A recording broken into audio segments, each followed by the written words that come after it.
Well, hello, my YouTube fellas and gals. So, if you're new to my channel, I sell used books because I own a bookstore. Plus, I do live crafting videos where I sell things that crafters need, or anybody can come by, really. Second Tuesday of every month. But when I do my books and you see my books come up, those are because of my book sales. So what I do is I like to read the synopsises, so if you know what books are about, and even if you don't buy from me, you can go to your Kindle and Nook and read some of these books because they're by some fantastic authors. My Facebook group is Minda's Bookstore and More, and if you need to get in touch with me, everything will be in the description below if you are interested.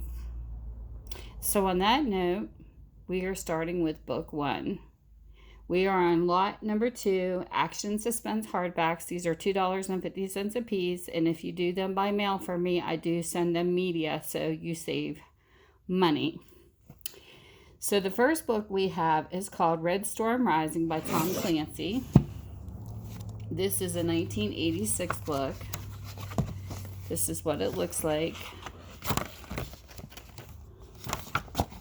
All the pages and everything are always checked. Make sure there's no tears or writing and things like that, so you know you're getting a good read. So with that, this book is about, once again, the players are the U.S. and the USSR, but this time the stakes are much higher. When Muslim fundamentalists blow up a key Soviet oil complex, making an already critical oil shortage calamitous, the Soviets decide they have no choice. To survive, they must seize the oil in the Persian Gulf. To seize the oil, they must find a way to keep NATO from retaliating.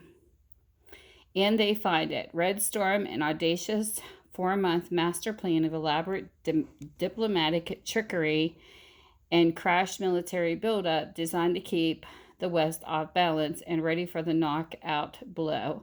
As the weeks tick by and we watch the brilliant Soviet strategy unfolding, the rumors flying, the West scrambling to keep up, Clancy turns attention notch by notch until it seems to go no higher. And then the novel explodes with the full fury of the Soviet armed forces as they sweep into Europe and the North Atlantic, and the West finds itself in an all-out shooting war and maybe more. The climatic battle for control of the globe, and one of the most remarkable depictions of modern warfare ever written. So there you go. It's a nice, thick read for sure. And I would list the ISBN numbers below, and here's the title and the author, so you can look them up either way. So book number 2. We have Stone Cold by David Baldacci. I don't know how you say his name. I'm just guessing, so pardon me if I slaughter their names. This is actually a large print book. This is what the cover looks like. This is what the inside of this book looks like. Nice big words. And this is what it's about. Oliver Stone, the leader of a mysterious group that calls itself the Camel Club, is both feared and respected by those who have crossed his path, keeping a vigilant watch over our leaders in Washington, D.C. The Camel Club has earned formidable enemies, including those in power who will do anything to prevent Stone and his friends from uncovering the hidden secret work of the government. Annabelle Conroy, an honorary member of the Camel Club, is also the greatest con artist of her generation. She has swindled $40 million from the casino king, Jerry Bagger, the man who murdered her mother. Now he has only one goal in mind, Annabelle's death, but as Stone and the Camel Club circle the wagons to protect Annabelle, a new opponent suddenly arises. One by one, men from Stone's shadowy past are turning up dead. Behind this slaughter stands one man, Harry Finn, and with Finn, Stone may well have met his match. As Annabelle and the Camel Club fight for their lives, the twists and turns, whipsaw leading to a final that is as explosive as it is shattering, and when buried secrets are at last violently resurrected, the members of the Camel Club left standing will be changed forever. So there is book number 2. Book number 3. This is called Bloodprint by Kitty Sewell. This is a 2009 copyright. This is what the book looks like.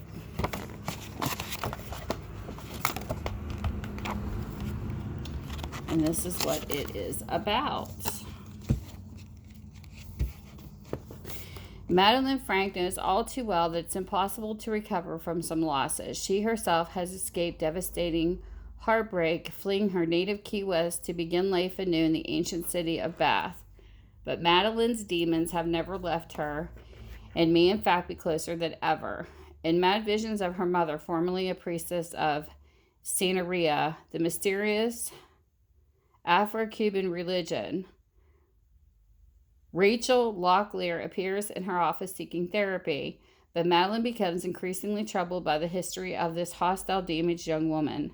As the relationship with her new patient deepens, Madeline discovers that Rachel's childhood eerily echoes her own darkest secret. Reluctant to act unprofessionally and risk having Rachel walk out of her life forever, Madeline keeps her suspicions to herself. But Madeline is unaware of sinister forces gathering strength in her patient's life. On the run from her ruthless partner, a man who will stop at nothing to control her and her son, Rachel is desperate to keep her child safe from his father's dangerous associates. Finally, she has no chance but to involve the only person she can trust in a murderous web of revenge and deception. From the tropical lushness of Key West to the imposing Georgian streets of Bath, two women and their painful past collide dangerously with Cuban sorcery, prostitution, and cold-hearted murder, culminating in a tale as terrifying as it is compelling. So there's book number 3. That sounds like a good book. Book number 4. This is Double Take by Catherine Coulter. This is a 2007 copyright. This is what the book looks like. And this is what it's about. The police are convinced that Julia Ransom is guilty of a brutal murder of her husband, renowned psychic August Ransom, but after 6 months of investigation and media frenzy, she is free of their scrutiny because of the lack of evidence. One afternoon, she walks from her Pacific Heights home to Fisherman's Wharf alone, unmatched, and she realizes happy. Standing at the railing on Pier 39, she savors the sound around her, tourists, countless seals on the barges, and for a moment enjoys the sheer normalcy of it all. It suddenly comes to an end when a respectable-looking man distracts her with a conversation before striking her unconscious and heaving her over the rail into the San Francisco Bay. If it weren't for Special Agent Chenny Stone, Julie would drown. Chenny quickly realizes the attempt on Julia's life must be connected with the murder of her husband and reopens the investigation with the SFPD. Meanwhile, in Maestro, Virginia, Sheriff Dixon Noble, last seen in Point Blank, learns about a woman named Charlotte Pallick whose extraordinary resemblance to his vanished wife. Christie, gone for 3 years, sends him across the country. Although in his heart he knows this woman can't possibly be his missing wife, Dixie is compelled to see with her own eyes. In San Francisco, Dixon and Chenny's paths cross. Brought together by FBI Special Agents Dylan Savage and Lacey Sherlock, all four begin to unlock the mystery behind the Charlotte Pallick's identity, as well as the forces behind Julie Ransom's attempted murder and the vicious murder of her husband. The most fascinating aspect of the case is the extraordinary cast of psychics they meet as they push deep into the intriguing, complex world of visions, mind benders, and communications with the dead. As the stakes of the body cannot rise, Savage, Sherlock, Dix, and Cheney fight for answers in their lives. So there you go. Book number 4. Book number 5, we have Dust to Dust by Tami Hoag. This is a 2000 book, copyright. This is what it looks like.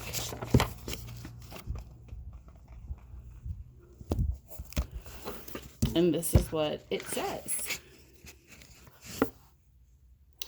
Sorry, the single word was written on the mirror. In front of it hung the body of Andy Fallon, a Minneapolis internal affairs cop. Was it suicide or a kinky act turned tragic accident?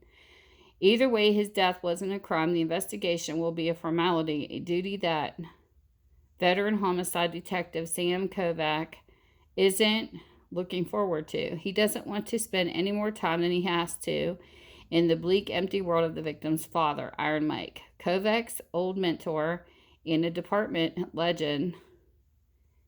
It's too much like looking into his own future, but Kovac has a sixth sense for crime, and it's burning. Together with his partner, the wisecracking, ambitious Nikki Liska, Kovac begins to dig at the two neat edges of Fallon's death, uncovering a motive and one suspect after another. The shadows of suspicion fall deeply not only on the city's power elite, but into the very heart of the police department itself. But Fallon's death has been officially ruled an accident, and the department brass want the case to go away. Iron Mike, gunned down the line of duty 20 years ago, forced to spend the rest of his life in a wheelchair, has suffered enough, they say. They would much rather have a publicity spotlight remain in the latest legend, retiring Captain Ace Wyatt, who is headed for bright lights of Hollywood.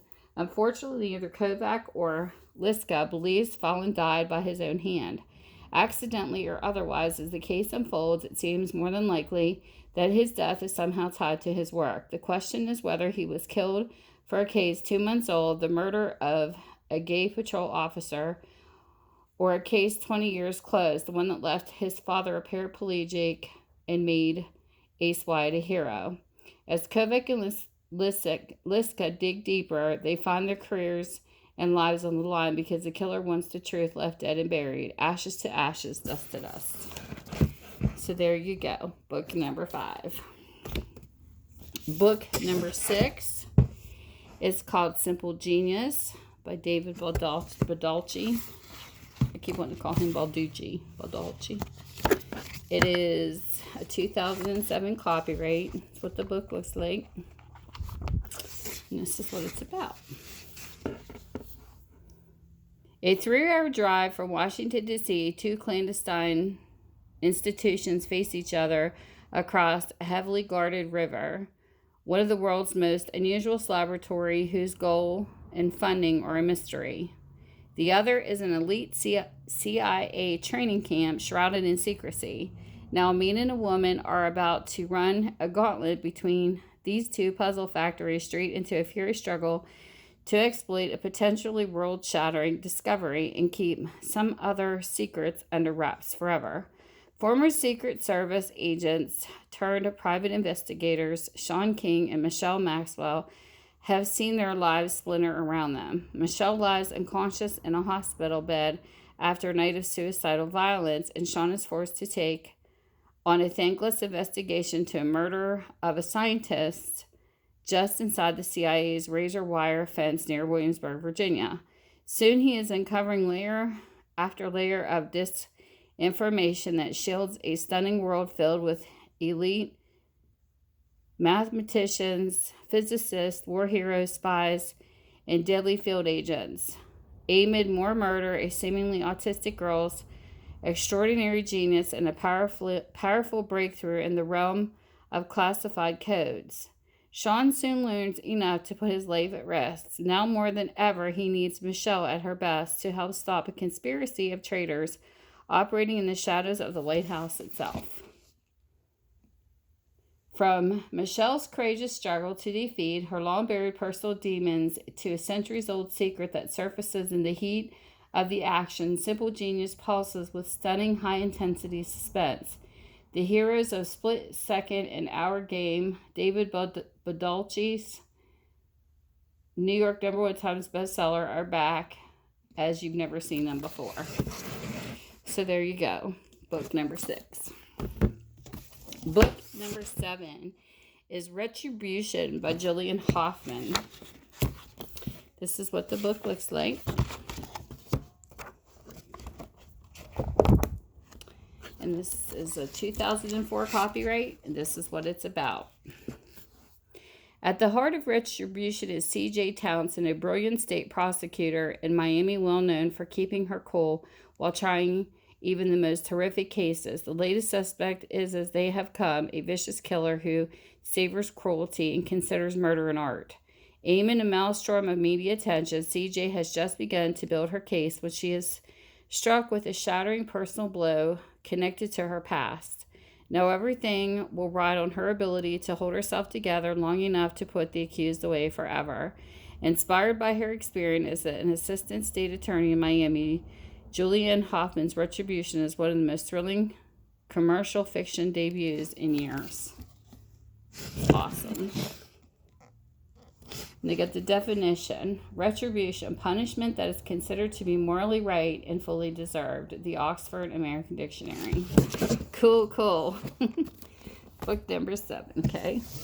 Book number 8, we have Vanished by Tess Gerritsen. This is a 2005 copyright.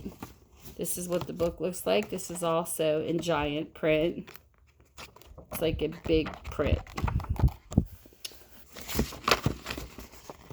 And this is what the book's about. A blessed event becomes a nightmare for pregnant homicide detective Jane Rizzoli when she finds herself at the wrong side of the hostage crisis in this intense and relentless new thriller from the New York Times bestselling author of Body Double.